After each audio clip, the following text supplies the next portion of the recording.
과연 고성이가 던진 독사과를 이지혁과 지은호는 한 입 베어 물고도 무사히 살아남을 수 있을까요? 과연 이지혁의 귓가를 때린 고성희의 그 섬뜩한 질문, 내가 은호 씨 생모라면 어쩔 거냐는 그 한마디가 두 사람의 견고했던 믿음을 단칼에 베어버릴 파멸의 서곡이었을까요? 차가운 밤 공기가 내려앉은 골목길, 지은호의 어깨는 금방이라도 부서질 듯 가늘게 떨리고 있었습니다. 이지혁은 방금 자신이 들은 말이 환청이기를 간절히 바랐는데요. 고성희의 입술 끝에 걸린 그 비릿한 미소는 그것이 잔인한 현실임을 증명하고 있었습니다. 지은호는 이지혁의 시선을 피하며 고개를 떨구었는데요. 그녀에게 고성희라는 존재는 평생을 걸쳐 도망쳐온 지옥이었고 절대로 이지혁에게만은 들키고 싶지 않았던 치부였기 때문입니다. 고성희는 이지혁의 당혹스러운 표정을 즐기기라도 하듯 천천히 지은호에게 다가가 그녀의 머리카락을 만지려 했습니다. 지은호는 소스라치게 놀라며 뒷걸음질 쳤지만 고성희의 서늘한 목소리는 골목 전체를 휘감았습니다. 지혁 씨, 우리 유라가, 아니 지은호 씨가 참 재주가 좋죠? 이름까지 바꾸고 당신 같은 사람 옆에 숨어들 줄이야. 하지만 피는 못 속이는 법이거든요. 고성희의 말 한마디 한마디가 지은호의 가슴에 비수처럼 꽂혔더라고요. 이지혁은 떨리는 손으로 지은호의 팔을 잡았습니다. 이지혁은 지은호의 눈을 똑바로 바라보며 물었는데요. 은호 씨, 대답해봐요. 저 여자가 하는 말이 정말 사실이에요? 지은호는 아무 말도 하지 못한 채 눈물만 뚝뚝 흘렸습니다. 그 눈물은 긍정보다 더 아픈 침묵이었는데요. 이지혁은 머릿속이 하얘지는 기분을 느꼈습니다. 자신이 사랑한 여자가 자신을 그토록 괴롭히고 주변을 파괴하던 고성희의 친딸이라니요. 이지혁은 세상을 다 잃은 듯한 표정으로 지은호를 바라보았고 그 틈을 타 고성희는 유유히 자신의 차에 올라탔습니다. 고성희는 차창을 내리고 마지막으로 한마디를 남겼는데요. 유라야, 한우진이 어디 있는지 빨리 생각하는 게 좋을 거야. 내 인내심은 오늘까지니까. 차가 떠난 뒤에도 두 사람은 한참을 그 자리에 얼어붙어 있었습니다. 이지혁은 지은호를 데리고 근처의 조용한 공원으로 향했습니다. 지은호는 차 안에서도 계속해서 손을 만지작거리며 불안해했는데요.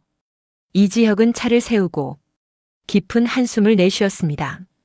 이지혁은 지은호가 먼저 입을 열기를 기다려 주었지만 지은호의 침묵은 끝이 보이지 않았습니다. 결국 이지혁이 먼저 입을 열었는데요. 언제부터였어요? 언제부터 나한테 말하려고 했어요? 지은호는 떨리는 목소리로 겨우 대답했습니다. 말하려고 했어요. 매일 밤 선배 얼굴을 볼 때마다 수천 번도 더 결심했어요. 하지만 무서웠어요. 이 사실을 알게 되면 선배가 나를 경멸할까봐, 나를 떠날까봐. 그게 너무 무서웠단 말이에요. 지은호는 참았던 울음을 터뜨렸습니다. 지은호는 자신이 왜 한유라라는 이름을 버려야 했는지, 고성희가 자신과 쌍둥이 오빠 한우진에게 저지른 가스라이팅과 학대가 얼마나 잔인했는지 하나하나 털어놓았습니다. 지은호는 어린 시절 고성희에 의해 거대한 유리 저택에 갇혀 지냈던 기억을 떠올렸습니다. 고성희에게 자식은 사랑의 대상이 아니라 자신의 우아함을 완성해줄 완벽한 전시품이었다고 하더라고요.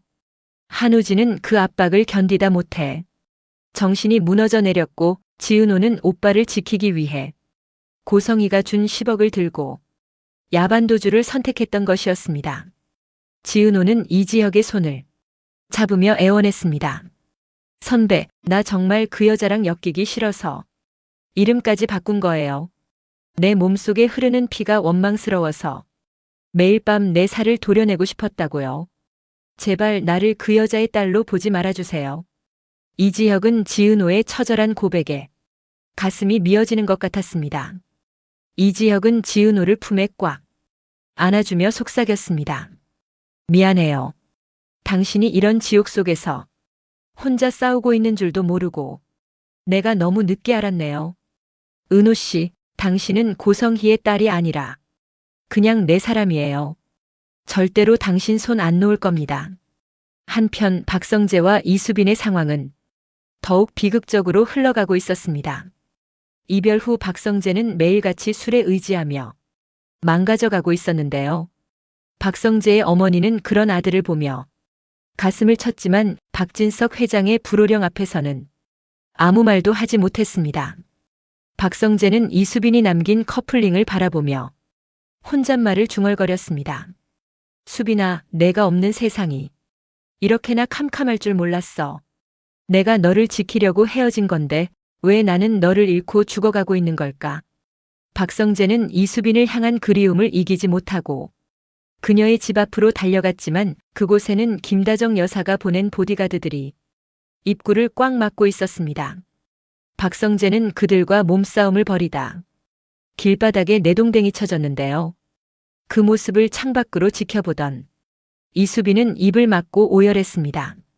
이수빈은 당장이라도 뛰어나가 박성재를 부축해주고 싶었지만 자신이 나가면 박성재가 더 큰 해를 입을까봐 발을 뗄 수 없었더라고요.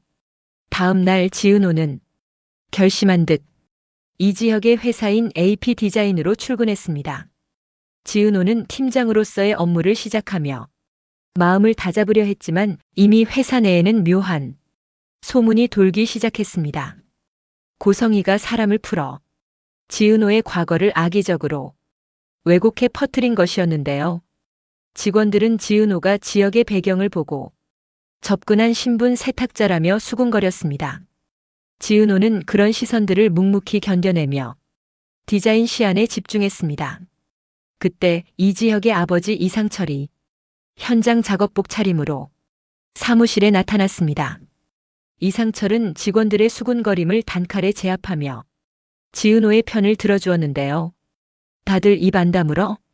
지 팀장이 어떤 사람인지 내가 보증해.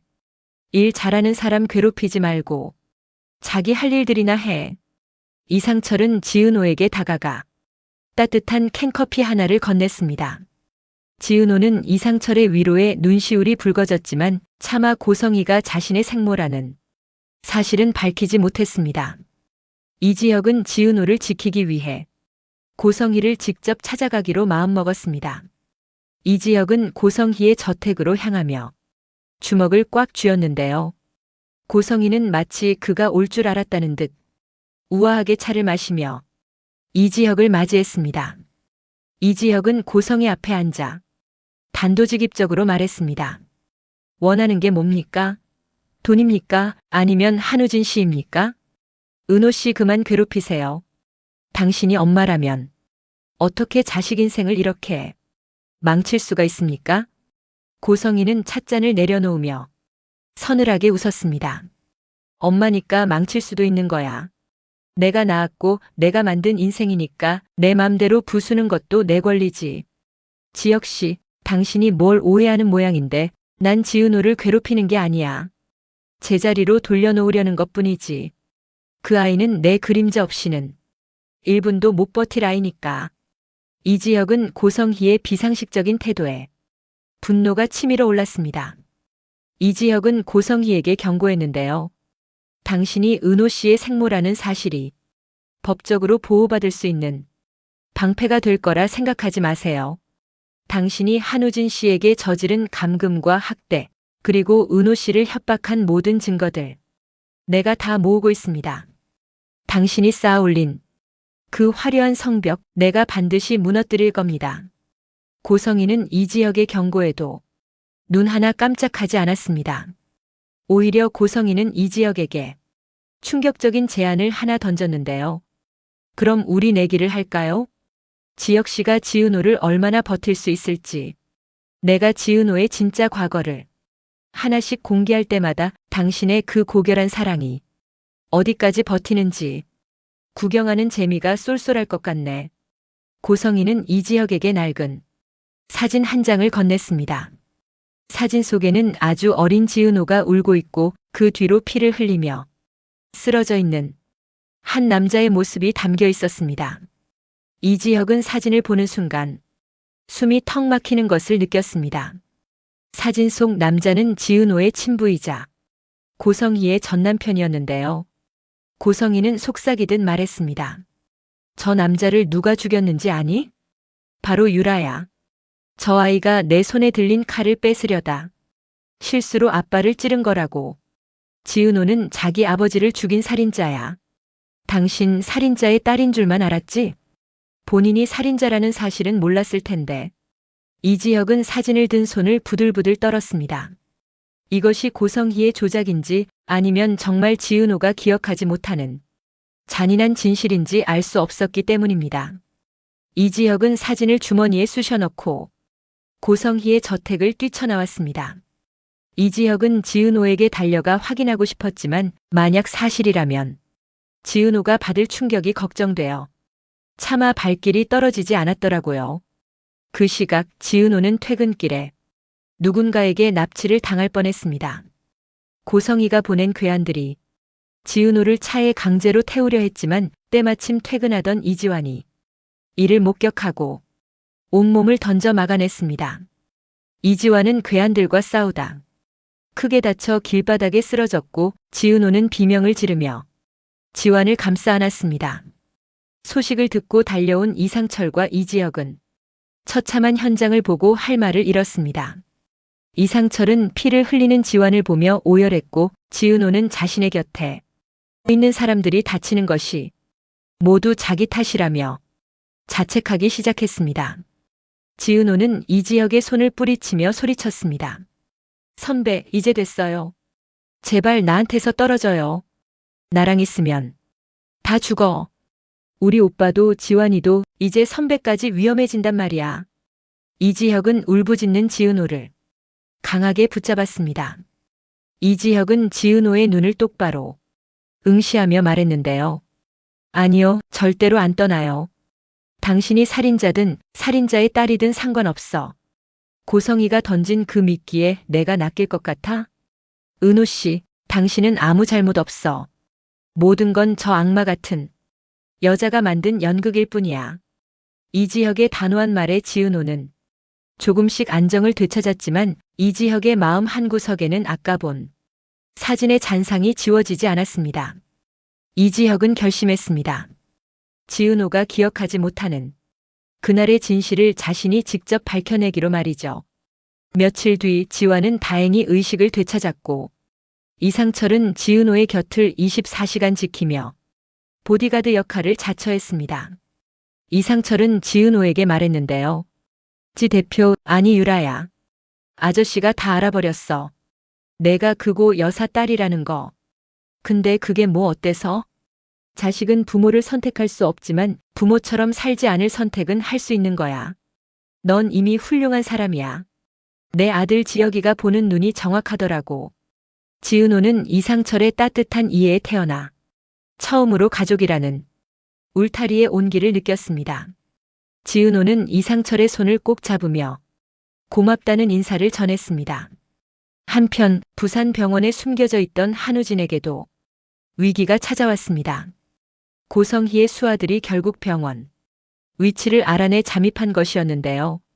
한우진은 공포에 질려 발작을 일으켰지만 지은호가 미리 매수해둔 간호사의 도움으로 가까스로 병원을 탈출했습니다. 한우진은 비틀거리는 몸을 이끌고 빗속을 헤매다 공중전화 박스에서 지은호에게 전화를 걸었습니다. 유라야. 나야. 엄마가 왔어. 엄마가 나를 데려가려고 해. 무서워 유라야. 지은호는 한우진의 목소리를 듣고 사색이 되었습니다. 지은호는 즉시 이지혁에게 도움을 요청했고 두 사람은 한우진을 구하기 위해 부산으로 향했습니다. 부산으로 가는 차 안에서 이지혁은 지은호에게 고성희에게 받은 사진에 대해 털어놓았습니다. 지은호는 사진 이야기를 듣자마자 극심한 두통을 호소하며 괴로워했는데요. 지은호의 뇌리 속에 잊고 있었던 끔찍한 기억의 조각들이 하나둘씩 맞춰지기 시작했습니다. 피 묻은 칼, 쓰러진 아버지, 그리고 미소를 지으며 자신을 바라보던 고성희의 얼굴. 지은호는 비명을 지르며 머리를 감싸 쥐었습니다. 아니야. 내가 안 그랬어. 고성희가. 고성희가 칼을 쥐어준 거야. 내가 한 게 아니라고. 이지혁은 지은호를 진정시키며 차를 세웠습니다. 지은호는 이지혁의 품에 안겨 가쁜 숨을 몰아쉬며 말했습니다. 선배, 이제 기억나요. 고성희가 아빠를 찌르고 내 손을 억지로 칼잡이에 쥐게 했어요. 그리고는 내가 죽였다고. 매일 밤 내 귀에 대고 속삭였던 거예요. 난 살인자가 아니에요, 선배. 난 그 여자의 알리바이를 위한 도구였을 뿐이야. 이지혁은 지은호의 기억이 돌아온 것에 안도하면서도 고성희의 잔인함에 치가 떨렸습니다. 두 사람은 마침내 한우진이 숨어있는 바닷가 근처의 작은 민박집에 도착했습니다. 한우진은 구석에 웅크리고 앉아 떨고 있었는데요. 지은호를 보자마자 한우진은 아이처럼 울며 매달렸습니다. 유라야, 엄마가 아빠처럼 나도 죽일 거야. 나 무서워. 지은호는 한우진을 달래며 결심했습니다. 이제 더 이상 도망치지 않겠다고. 고성희를 법의 심판대 위에 세우고 자신들의 잃어버린 25년을 되찾겠다고 말이죠. 그 시각 서울에 남겨진 박성재는 이수빈의 어머니 김다정 여사를 찾아가 무릎을 꿇었습니다. 박성재는 김다정 여사에게 박진석 회장의 비자금 장부 복사본을 내밀며 거래를 제안했습니다. 어머님, 이 장부면 박진석 회장을 무너뜨릴 수 있습니다. 대신 수빈이를 제발 저에게 돌려주세요. 제가 어머님이 원하시는 방식대로 새 삶을 살겠습니다. 이수빈 없이는 저도 없습니다. 김다정 여사는 박성재의 절박한 눈빛에 흔들리기 시작했습니다. 그녀 역시 박진석 회장의 횡포에 염증을 느끼고 있었거든요. 김다정 여사는 장부를 받아들고 박성재에게 말했습니다. 내일 새벽 5시 뒷문으로 와. 수빈이를 데려가. 하지만 명심해. 한 번이라도 수빈이 눈에 눈물 나게 하면 그땐 내가 너를 죽일 거야. 박성재는 눈물을 흘리며 김다정 여사에게 머리를 숙여 인사했습니다. 드디어 반격의 서막이 올랐습니다. 이지혁은 지은호, 한우진과 함께 고성희의 죄를 밝힐 결정적인 증인을 확보했습니다. 바로 25년 전 사건 당일 별장에서 일했던 가사도우미였는데요. 그녀는 고성희의 협박이 무서워 해외로 도피해 살고 있었지만 이지혁의 끈질긴 추적과 설득 끝에 귀국하여 증언하기로 했습니다. 지은호는 증인을 만나 손을 잡으며 말했습니다. 아주머니 도와주세요. 저희 오빠와 저 그리고 억울하게 죽은 우리 아빠를 위해서라도 진실을 말해주세요. 증인은 눈물을 흘리며 고개를 끄덕였습니다. 마지막 장면 고성희는 자신의 승리를 확신하며 박진석 회장과 함께 화려한 파티를 즐기고 있었습니다. 그때 파티장의 대형 스크린에 25년 전 사건의 진실이 담긴 증인의 인터뷰 영상이 재생되었습니다. 파티장은 순식간에 술렁이기 시작했고 고성희의 안색은 창백하게 변했습니다. 그리고 파티장 문이 열리며 이지혁과 지은호 그리고 휠체어를 탄 한우진이 당당하게 걸어 들어왔습니다. 지은호는 고성희를 향해 한 걸음 다가가며 차갑게 말했습니다. 고성희 씨, 당신의 우주는 오늘로 끝이야. 우리가 당신이 만든 그 가짜 천국을 부수러 왔거든. 고성희는 분노로 몸을 떨며 지은호를 노려보았고 이지혁은 지은호의 옆에서 그녀를 든든하게 호위했습니다. 그 순간 파티장에 경찰들이 들이닥치며 고성희에게 수갑을 채우려 했습니다. 그런데 고성희는 갑자기 광기 어린 웃음을 터뜨리더니 자신의 품 안에서 작은 리모컨 하나를 꺼내 들었습니다. 과연 내가 아무런 준비도 없이 너희를 기다렸을 것 같니? 이 파티장 바닥 밑에는 뭐가 들어있을까? 숨막히는 고성희의 마지막 발악에 지은호와 이지혁의 경악한 표정이 클로즈업되며 이번에는 막을 내립니다. 과연 지은호는 자신의 진짜 가문의 비밀을 밝혀내고 진정한 평화를 얻을 수 있을까요? 다음 스토리 기대해 주세요.